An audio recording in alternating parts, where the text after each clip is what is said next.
चलिए दोस्तों, आपका स्वागत है हमारे चैनल पर। आज का जो टॉपिक है उसमें हम आपको अवकाश के नियम के तीसरा पार्ट दिखाएंगे।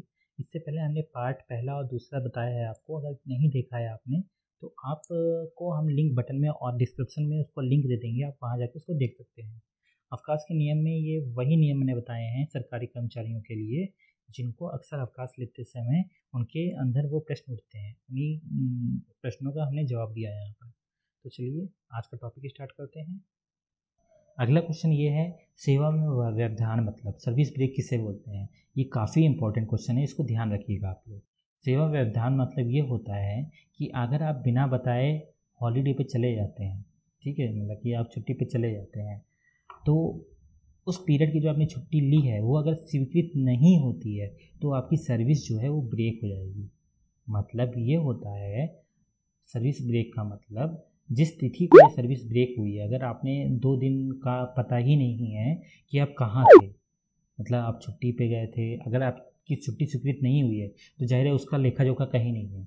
मतलब कि अगर छुट्टी स्वीकृत होती है तो उसको हम सेवा पुस्तिका में चढ़ाते हैं, अगर स्वीकृत नहीं होती है, अगर उसका वेतन मिलता है आपको तो आपका खाते में वेतन आता है। मतलब आपकी पूरी सर्विस पीरियड में आपका पूरा 356 दिन का लेखा जोखा होता है सेवा पुस्तिका में।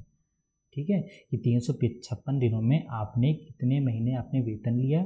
अगर वेतन नहीं लिया है तो अगर आप अनुपस्थित रहे हैं, नहीं आए हैं, तो उसका एप्लीकेशन दिया है कि नहीं दिया है, ये सारा लेखा जोखा आपका सेवा पुस्तिका में होता है। इसमें ये चीज़ होती है, अगर 14 दिन का आप जो आपका CL मिलता है, जिसको कैजुअल लीव कहते हैं अर्थात आकस्मिक अवकाश कहते हैं, वो तो मिलता ही मिलता है। अगर 14 CL लेने के बाद अगर आपने 4 या 5 दिन की छुट्टी और ले ली, वो बिना एप्लीकेशन के, जो स्वीकृत नहीं है किसी भी अवकाश के रूप में, ना मेडिकल के अवकाश के रूप में, ना अर्जित अवकाश के रूप में, ना अर्ध वेतन के अवकाश के रूप में, ना असाधारण अवकाश के रूप में, ना किसी प्रकार के अवकाश के रूप में, अगर वह स्वीकृत नहीं है तो वो सर्विस ब्रेक ही मानी जाती है।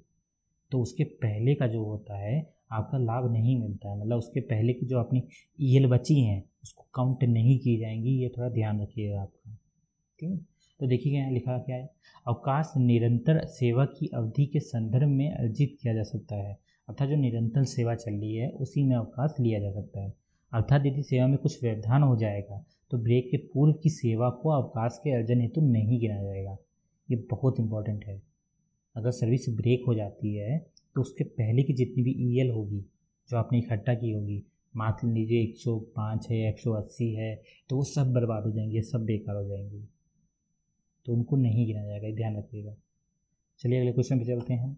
अगला क्वेश्चन है, सेवा का व्यवधान सर्विस ब्रेक का एक दूसरा पार्ट ये है कि अगर आप किसी कार्यालय में आपने किसी मतलब कि ये है कि आपका ऑफिस ये है, ठीक है, यहाँ से अगर आप छोड़ के जा रहे हैं त्याग पत्र देकर किसी दूसरे कार्यालय में ज्वाइन करने, अगर यहाँ से आपको रिलीव किया जाता है तो यहाँ पे जो आपने काम किया है इस ऑफिस में, तो उसकी सर्विस को आपके अगले ऑफिस में जहाँ आप काम करने जा रहे हैं वहाँ पे जोड़ लिया जाता है। मतलब आपने अगर यहाँ पे 3 साल नौकरी की है तो 3 साल में जितनी भी चीज़ें बनेंगी आपको, मतलब कि 3 साल में अगर आपको EL बनेगा, मतलब नकदीकरण, या फिर और भी सर्विस की हमने 3 साल का एक्सपीरियंस लिया है तो आपको ACP मिलती है और इंक्रीमेंट मिल लगता है, और भी कई प्रकार के बेनिफिट होते हैं जो आपकी इस सर्विस में होने वाली, इस सर्विस की जितनी भी लाभ वाली चीज़ें हैं वो दूसरी जॉब में जाने पर मिल जाएगा। किंतु अगर आप इस ऑफिस में रिलीव ना होकर, मतलब कि आपको वहाँ से छोड़ा नहीं जाता है, आप वहाँ से अगर त्यागपत्र देकर वहाँ पे आते हैं तो त्यागपत्र देने की स्थिति पे वहाँ की सर्विस जो है, आपकी सेवा नई नौकरी में नहीं जोड़ी जाएगी, मतलब आपकी जितनी भी EL होगी वो बेकार चली जाएगी। ये ध्यान रखिएगा। चलिए यहाँ देख लेते क्या लिखा है। यदि कोई कर्मचारी सेवा से त्यागपत्र दे रहा है और उसके पश्चात किसी पद पर पुनः सेवा कर लेता है तो त्यागपत्र के पूर्व की सेवा अवकाश की अनुमता हेतु नहीं गिनी जाएगी। मैं आपको यही बता रहा था, ठीक है। तो चलिए अगले क्वेश्चन पे चलते हैं। अगला क्वेश्चन जो है वो है अवकाश लेखा पर। अवकाश के उपभोग करने की प्रविष्टि और सेवा पुस्तिका में तथा उसमें लगे अवकाश लेखे में साथ साथ की जानी चाहिए और उसको सक्षम अधिकारी द्वारा सत्यापित भी करना चाहिए। चलिए इसको ध्यान से सुनिएगा। जो आपकी सेवा पुस्तिका आपके कार्यालय में जिसके ऊपर जिसको वर्क डिस्ट्रीब्यूट होता है कि उसके द्वारा सेवा पुस्तिका की का रख रखाव किया जाएगा और जितनी भी एंट्री होंगी उसको उस पर चढ़ाएगा, उसको सत्यापित कराएगा। तो वो जो व्यक्ति होता है उसको, जिसको भी सेवा पुस्तिका का कार्य अलॉट होता है, वो जितने भी कर्मचारी उस कार्यालय में काम कर रहे होते हैं उनकी जितने भी उसने अवकाश लिए हैं उसका लेखा जोखा उसमें करता है कि इन्होंने इतने दिन का अवकाश लिया है, इन्होंने इतने दिन का अवकाश लिया है, इस तरह। और जितने अवकाश उसके पास शेष बचे रहते हैं उसका भी सेवा पुस्तिका में वह उल्लेख करता जाता है। तो ये थोड़ा ध्यान रखिएगा, बहुत इम्पोर्टेंट है ये चीज़, ठीक है। और वो साथ ही जब जितने भी अवकाश बचे हैं उसको वो उसको सत्यापित भी कराता रहता है, ठीक है। और ये चीज़ें क्यों होती हैं, ये भी जितनी भी चीज़ें होती हैं प्रक्रियाएं वो इसलिए इम्पोर्टेंट हैं जब आगे चल के हर साल जब ऑडिट होती है, मतलब आपने जो काम किया है जो ऑडिट में, तो उसमें महालेखाकार तो उसकी ऑडिट पार्टी जब किसी कार्यालय में अभिलेखों का ऑडिट करते हैं तो वे सेवा पुस्तिकाओं की प्रतिष्ठियों तथा अवकाश लेखों का भी विशेष रूप से ऑडिट करते हैं तथा यदि देय अवकाश से अधिक स्वीकृत कर दिया गया तो उसके फलस्वरूप हुए अधिक भुगतान की गई धनराशि की वसूली की अपेक्षा करते हैं। इसका क्या मतलब हुआ, जब ऑडिट होती है आपके यहाँ तो उस ऑडिट में अगर कोई कमी निकलती है, मतलब अलग अगर किसी को ज़्यादा ईएल दे दी गई है तो उसकी प्रतिपूर्ति की जाती है, उसको सही किया जाता है, इसीलिए ऑडिट होती है। अगर कोई गलती हो गई है तो उसको सुधारा किया जाता है। ओके, चलिए अगले क्वेश्चन पे चलते हैं।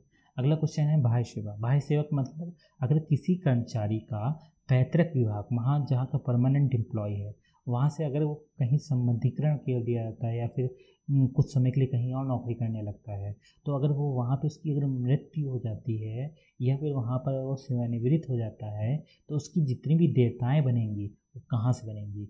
देयताओं का मतलब उसको जितनी भी चीज़ें मिलेंगी, मतलब ये है उसको अगर ईएल मिलना होगा, नकदीकरण, वो कहाँ से मिलेगा, पेंशन मिलना होगा वो कहाँ से मिलेगा, वो सारी चीज़ें उसको सिर्फ मात्र उसके पैतृक विभाग से मिलेगी, जहाँ का वो मूल कर्मचारी है वहाँ से मिलेगी, ठीक है।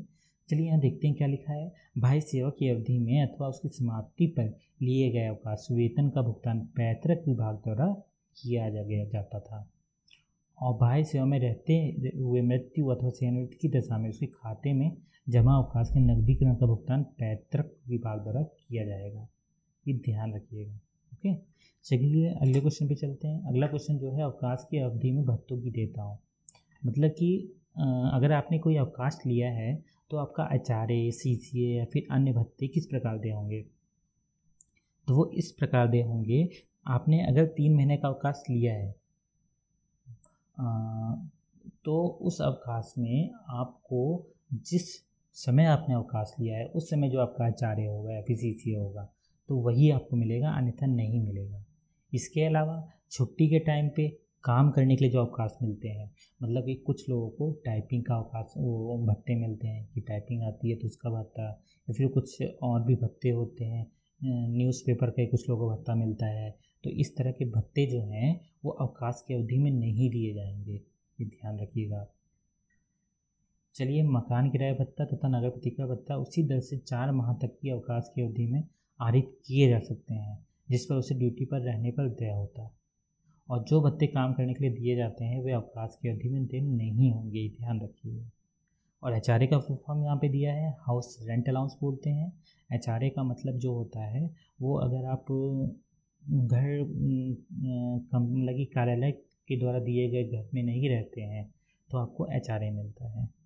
अगर आप कार्यालय द्वारा दिए गए घर में सरकारी कॉटेज में अगर आप रहते हैं तो आपको एचआरए नहीं मिलेगा, ये ध्यान रखिएगा, ठीक है। ये सीसीए है, सिटी कंपल्सरी अलाउंस, इसका मतलब ये होता है सीसीए सभी का निर्धारित होता है, अलग अलग सिटी का अलग अलग होता है, ये ध्यान रखिएगा। चलिए अगले क्वेश्चन पे आते हैं। अगला क्वेश्चन जो है वो है वार्षिक वेतन वृद्धि व अवकाश। कोई कर्मचारी अवकाश की समाप्ति के पश्चात अपनी ड्यूटी से अनुपस्थित रहता है तो अनुपस्थित की अवधि को वार्षिक वेतन वृद्धि हेतु नहीं गिना जाता है, ठीक है। ये ध्यान थोड़ा इम्पोर्टेंट है, ध्यान रखिएगा। अगर कोई कर्मचारी है और उसका अवकाश समाप्त हो गया है और वो है तब भी अनुपस्थित नहीं आ रहा है कार्यालय में, तो उसमें जो इंक्रीमेंट अगर उस समय लग रहा है तो उसमें वह उसकी वेतन वृद्धि हेतु नहीं गिना जाता है, ये ध्यान रखिएगा। अगले क्वेश्चन पे चलते हैं हम। ये लास्ट क्वेश्चन है, इसको भी थोड़ा इम्पोर्टेंट है, ध्यान रखिएगा, दीजिएगा। पहला जो है पॉइंट, इसमें कोई कर्मचारी अवकाश की समाप्ति के पश्चात अपनी ड्यूटी से अनुपस्थित रहता है तो अनुपस्थित की अवधि को वार्षिक वेतन वृद्धि हेतु नहीं गिना जाएगा। जो इससे पहले वाला बिंदु बताया है मैंने आपको, ये वही चीज़ है। दूसरे बिंदु पे चलिए चलते हैं। अर्जित अवकाश या चिकित्सा प्रमाण पत्र पर अवकाश तथा अर्धवेतन पर निजी कार्य हेतु अवकाश तथा अन्य सवैतनिक अवकाश की अवधि को वार्षिक वेतन हेतु ड्यूटी माना जाएगा। मतलब अगर इन सभी अवकाशों पे अगर आप रह रहे हैं तो आपको वार्षिक वेतन वृद्धि जो इंक्रीमेंट लगता है, और इंक्रीमेंट कब लगता है, इंक्रीमेंट साल में एक बार लगता है। ध्यान दीजिएगा आप लोग, इंक्रीमेंट जो है वो साल में एक बार लगता है और लगभग 3% के आसपास लगता है। और इसके अलावा जो डीए लगता है, महंगाई भत्ता, वो साल में 2 बार लगता है। ओके, अर्थात इसीलिए इसमें यही कहा जा रहा है, अगर आप इन अवकाशों पे हैं तो आपको इंक्रीमेंट मिलेगा ही मिलेगा, वो नहीं हटाया जाएगा। तीसरा बिंदु है, किंतु बिना चिकित्सा प्रमाण पत्र के लिया गया वेतन रहित साधारण अवकाश वार्षिक वेतन वृद्धि हेतु ड्यूटी नहीं माना जाएगा। ये इंपॉर्टेंट है। मतलब आप अगर मेडिकल पे चले गए और आपने मेडिकल सर्टिफिकेट नहीं दिखाया तो ऐसी स्थिति में आपको इंक्रीमेंट नहीं दिया जाएगा, रोक लिया जाएगा। ठीक है। चौथा बिंदु देखते हैं। चौथा बिंदु है, असाधारण अवकाश स्वीकृत किया जाए तो उसका कारण भी सेवा प्रतिवेदन में अंकित किया जाए ताकि वेतन वृद्धि की गणना करते समय कोई त्रुटि ना हो। ये ध्यान रखिएगा। अगर किसी ने असाधारण अवकाश लिया है, असाधारण अवकाश क्या होता है, जिसने बिना वेतन का अगर कोई अवकाश लिया है तो उसका कारण, रीज़न सेवा पुस्तिका में लिखना जरूरी है कि जब इंक्रीमेंट की हम गणना करते हैं जो हर साल होती है, उसमें करने में कोई त्रुटि ना हो। ठीक है। तो ये अवकाश के कुछ ऐसे नियम मैंने आपको बताए हैं जो अक्सर लोगों के मन में आते हैं, सरकारी कर्मचारियों के मन में आते हैं। तो इस पर आप लोग ध्यान दीजिएगा, इसको देखिएगा और ये आपके जीवन में काफ़ी काम आएंगे। ठीक है। तो चलिए आपसे मिलते हैं हम अगले वीडियो में। अभी के लिए नमस्कार।